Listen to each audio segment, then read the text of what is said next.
Ministry et notre mission, c'est de bâtir des vies en Christ et de promouvoir des talents. Moi, c'est l'apôtre Teddy Chamala, le senior pasteur de Frata Ministry. D'avant, je vous souhaite un bon culte en ligne avec nous. Que Dieu vous bénisse. Proverbe chapitre 18, verset 10.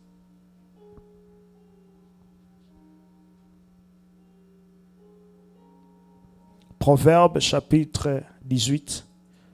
Nous allons lire le verset 10.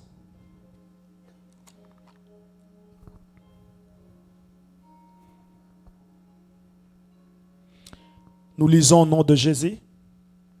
Proverbe 10, 18.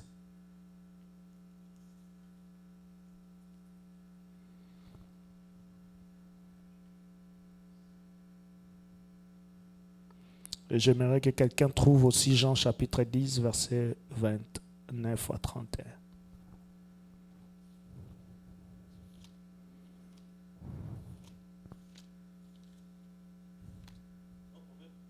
Proverbe chapitre 18, verset 10. Je lis au nom de Jésus.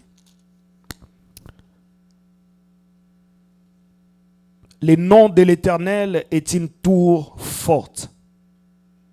Les justes s'y réfugient et se trouvent en sécurité. Amen. En sûreté. Jean chapitre 10.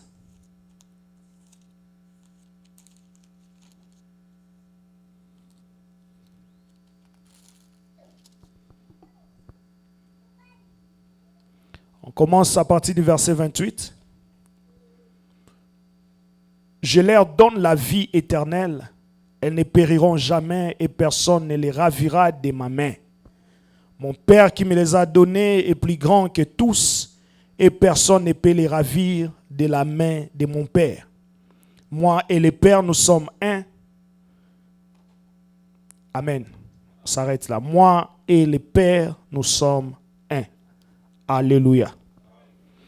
On peut se rasseoir. Notre petit thème de ce soir, c'est « En Christ, nous sommes en sécurité ». En Christ, nous sommes en sécurité. Amen. Alors, je voulais d'abord rappeler ce que notre mois de juin était. Et j'aimerais que tu gardes cela en esprit pour toute l'année. Ce que moi j'ai retenu, je pense que je l'ai rappelé à plusieurs fois ici, que nous devons faire confiance à la procédure du Saint-Esprit. Alléluia. Trust the process. Dieu veut nous faire du bien, mais il ne fera pas de la manière dont il t'attend. Il ne fera pas comme ton intelligence te dit. Alléluia. La voix de l'Éternel, les voix de l'Éternel sont insondables. Ce que Dieu fait, il veut t'amener là où il veut, mais il ne passera pas sur la même route que ton voisin. Alléluia. Il ne fera pas de la même façon que ton voisin. Donc si tu regardes dans la Bible, tu verras que les miracles de Jésus étaient différents. Même si c'était le même cas, mais c'était différent. Donc ça veut dire que la manière dont le Saint-Esprit opère est différent de ta connaissance de Dieu, est différent de la manière dont toi tu vois les choses. C'est pour cela, ce que nous devons faire, c'est seulement de faire confiance à la procédure du Saint-Esprit. Alléluia. Garde ça en esprit. À chaque fois que tu pries, dis à Dieu, j'ai confiance à toi. J'ai confiance à ce que tu feras. Mais je sais que j'arriverai là où tu m'as dit. Alléluia. Donc ta destinée, Irving et Zara, mais on peut prendre plusieurs chemins pour arriver à Irving. Ça, c'est Dieu. Dieu peut prendre plusieurs chemins pour arriver à la destinée. Donc ne vois pas ton frère, ne vois pas ta soeur, ne vois pas ton ami, vois ce que Dieu veut pour toi. Et c'est ça le potier. Donc il fabrique, il veut que lorsqu'il te lancera dans les marchés, que tu sois vendu à un grand prix. Trust the process. En Christ, nous sommes en sécurité. Nous avons vu ici dans Proverbe, il dit que le nom de l'Éternel est une tour forte. Alléluia. Et pendant que j'ai médité, j'ai vu le nom de l'Éternel. Ici, dans Proverbe, on appelle ça en hébreu Shem. Donc cela veut dire la réputation, les renommées ou la gloire. Donc ça veut dire, ici le nom ne veut pas dire seulement le nom que nous comprenons, mais le nom ici veut dire aussi la réputation, la renommée et la gloire. Donc ça veut dire que la gloire de l'Éternel est notre tour forte. Alléluia. C'est que celui qui est en Dieu, celui qui réside dans l'Éternel, celui qui a le nom de l'Éternel est en sécurité. Cela veut dire que le nom de l'Éternel est une place. Alléluia. Donc ça veut dire que la gloire de Dieu est un environnement. La gloire de Dieu est une place. C'est que la gloire de Dieu, c'est la présence de Dieu. Celui qui est toujours dans la gloire de Dieu, celui qui réside toujours dans la présence de Dieu, il est dans une tour forte, donc dans un endroit de sécurité, et une place où personne ne peut le toucher. Alléluia. Ça c'est ce que Dieu veut pour tout homme. C'est que Dieu veut que l'homme habite dans sa gloire. Alors que la gloire de Dieu, c'est Christ lui-même. La Bible dit, il est l'empreinte de sa gloire, l'image parfaite de Dieu. C'est pour cela dans Jean 10, il dit, moi et le Père, nous sommes un. Donc ça veut dire que la gloire de mon Père, c'est ma gloire. Celui qui veut habiter en moi, il est en sécurité. Je voulais dire à quelqu'un ce soir, si nous sommes en sécurité, si nous voulons la sécurité, c'est pour cela qu'il y a des gens, lorsqu'ils prennent l'argent, lorsqu'il devient riche, la première des choses qui monte dans sa tête, c'est être en sécurité. Alléluia. Parce qu'en réalité, l'argent ne sécurise pas. L'argent expose quelqu'un. La gloire du monde expose quelqu'un. Mais la gloire de Dieu protège la personne. Alléluia. Ça, c'est la différence. Tu cherches la gloire du monde, tu t'exposes devant le monde. Mais lorsque tu cherches la gloire de Dieu, tu te caches devant le monde. Le monde ne peut pas te toucher lorsque tu es dans la gloire. C'est pour cela, même si nous poursuivons la gloire du monde, n'arrête pas de chercher la gloire de Dieu. Parce que c'est la gloire de Dieu qui te protégera. Donc l'homme dans sa tête, lorsqu'il prend l'argent, il pense à la sécurité. Pourquoi? Parce que c'est ça la sûreté de sa vie. Il sait que si je suis en sécurité, s'il y a des gardes autour de moi, personne ne peut me toucher. Mais il arrive des temps où on ne les touche pas, mais ils meurent. Alléluia. On ne les touche pas, mais ils meurent. Ça, c'est la décision que Dieu un jour a eu en Égypte. La Bible dit que Dieu, lorsqu'il a voulu ramener son peuple en Canaan, il dit, tuez la bête, mettez le sang. Ce que j'aime, c'est Exode chapitre 12, verset 23. La Bible dit ceci. Il dit, quand l'Éternel passera, il verra le sang et il va stopper les destructeurs de ne pas détruire. C'est que les jours, la nuit là, Dieu passait pour certifier s'il y avait une protection. D'abord, s'il n'y a pas la protection, il demande aux destructeurs de détruire. C'est que la nuit là, il y avait comme des entités qui passaient. C'était Dieu, l'Éternel lui-même et l'esprit destructeur. Donc si Dieu voit qu'il n'y a pas de sang, on tue. Si il y a des sangs, Dieu dit non, ici, il y a la protection, on passe. Mais ce que j'aime, la Bible dit, Dieu a commencé des pharaons qui étaient sur le trône jusqu'aux prisonniers qui étaient dans la prison. Ça veut dire que le roi qui était sur le trône avait aussi la décision de tuer. S'il décide sur la vie de quelqu'un, on tue la personne. S'il décide sur la vie d'un prisonnier, on tue, on garde le prisonnier dans la prison. C'est que le roi avait une décision sur la vie des hommes.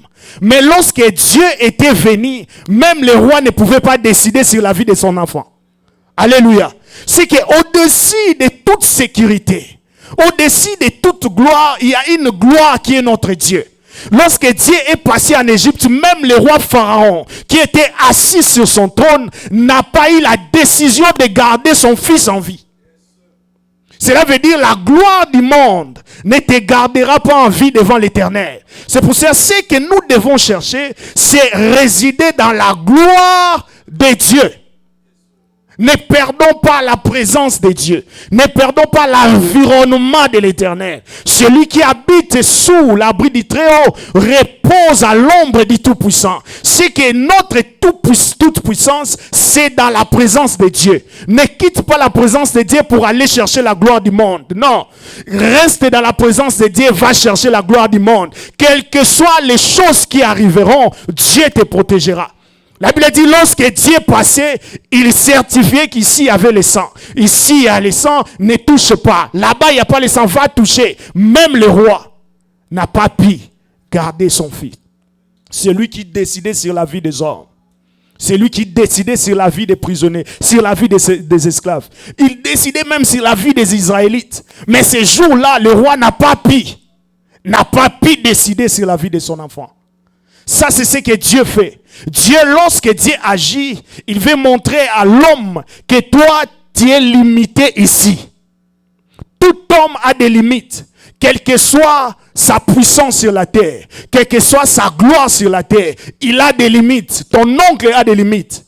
Ton président a des limites. Tous les sorciers ont des limites. Celui qui n'a pas de limites, c'est notre Dieu. Il peut passer partout. C'est pour cela, vaut mieux tomber dans la main d'un homme que tomber entre les mains de l'Éternel. Alléluia. Parce que lorsque tu tombes dans la main de Dieu,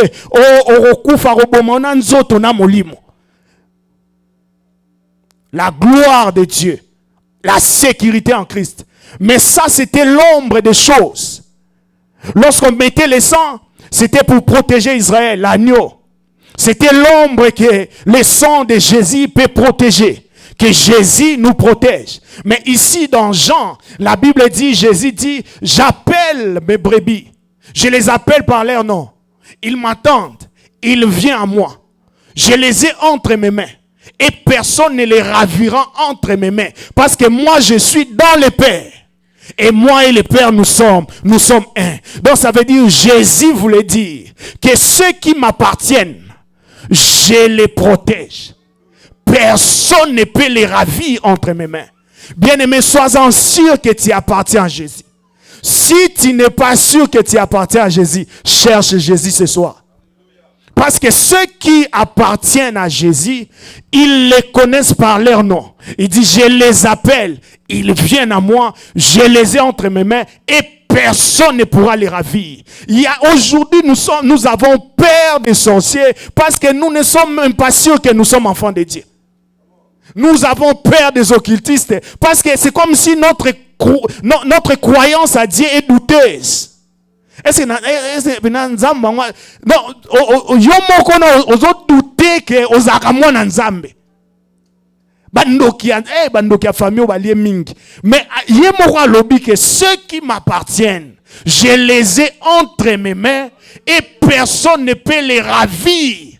Donc personne ne peut me les ravir. Mutu moko ta ko botolanga onga na na maboko. Ponga na za kati na tata. Alléluia.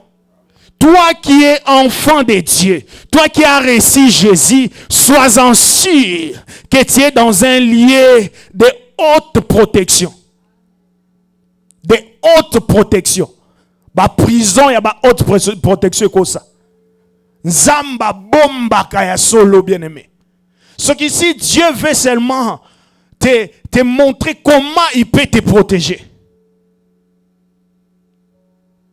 Oh, non, je suis dans une protection.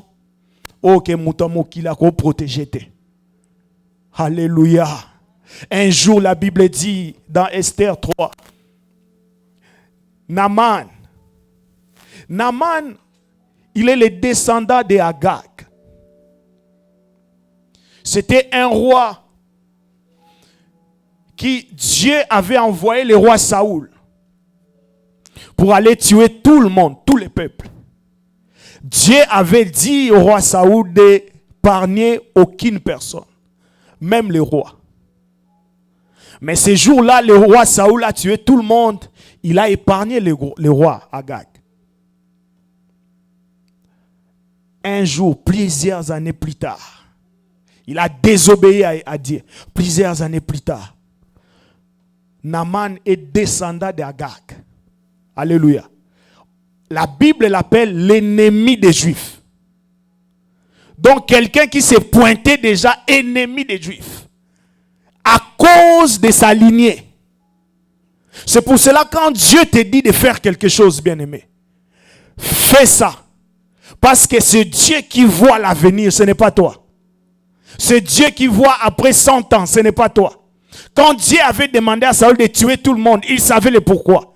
Mais ce jour-là, la Bible dit, il s'éleva un homme, Naaman, l'ennemi des Juifs. Et qu'est-ce que Naaman a fait? Naaman, quand le roi l'a placé au-dessus de tous les chefs, Naaman a commencé à marcher comme un chef, comme un grand. Tout le monde s'agenouillait à part Mardoché. Mardoché ne s'agenouillait pas.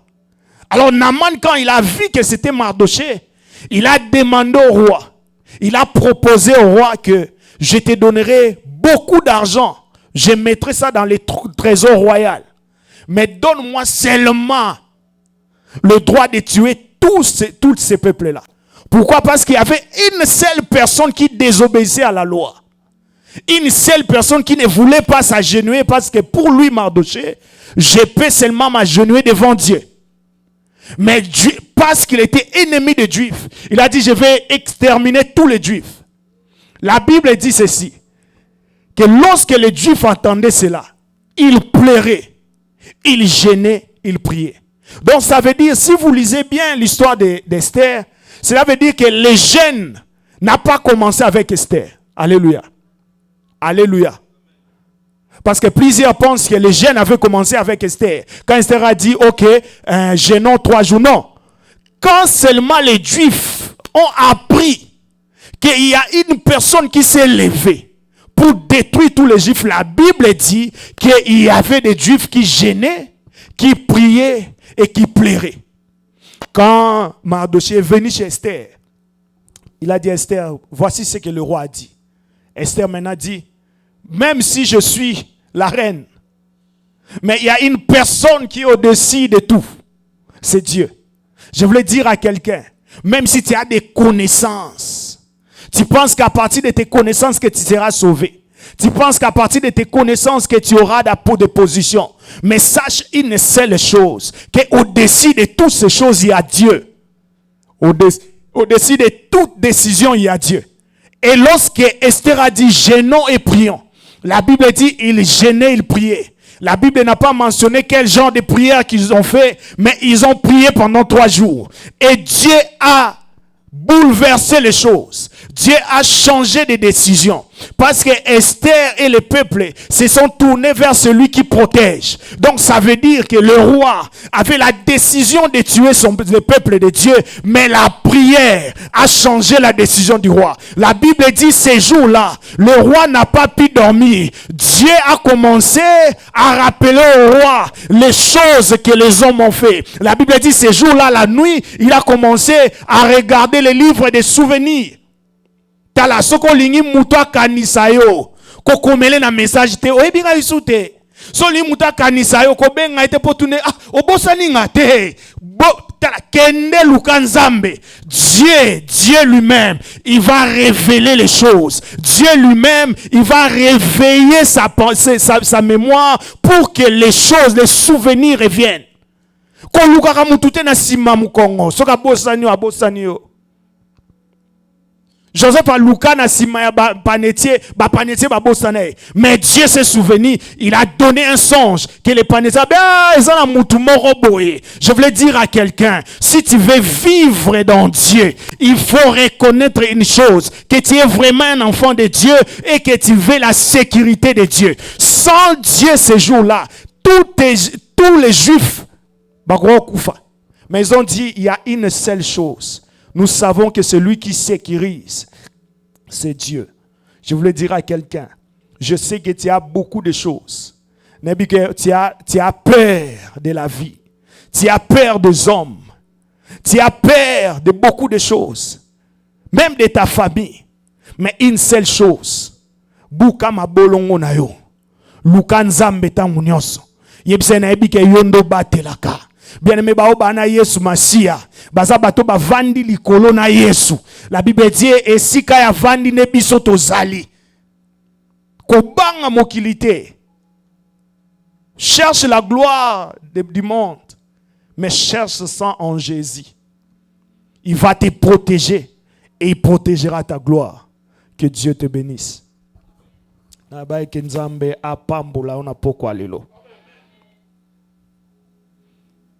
Totelema poto prier.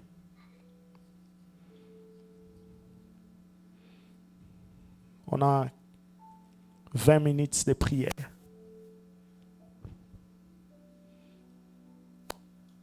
Je pouvais te donner beaucoup d'exemples, beaucoup de choses. Mais j'aimerais que tu retiennes certaines ce soir. De un, qu'en Jésus, nous sommes en sécurité. Te belé, kende pa banganga kolugara sécurité. Ils sont partis chez les marabouts pour être sécurisés.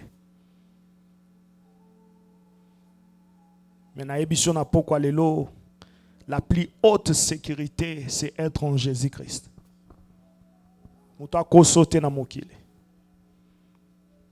J'aimerais que tu dises merci à Dieu pour le privilège de lui appartenir. Merci pour le privilège d'être un enfant de Dieu.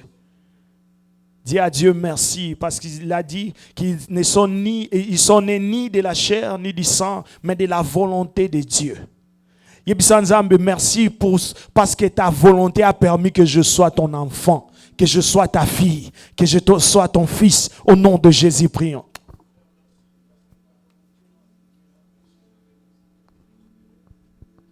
Ce qui est dans ma ramoto banga na mokilio yo.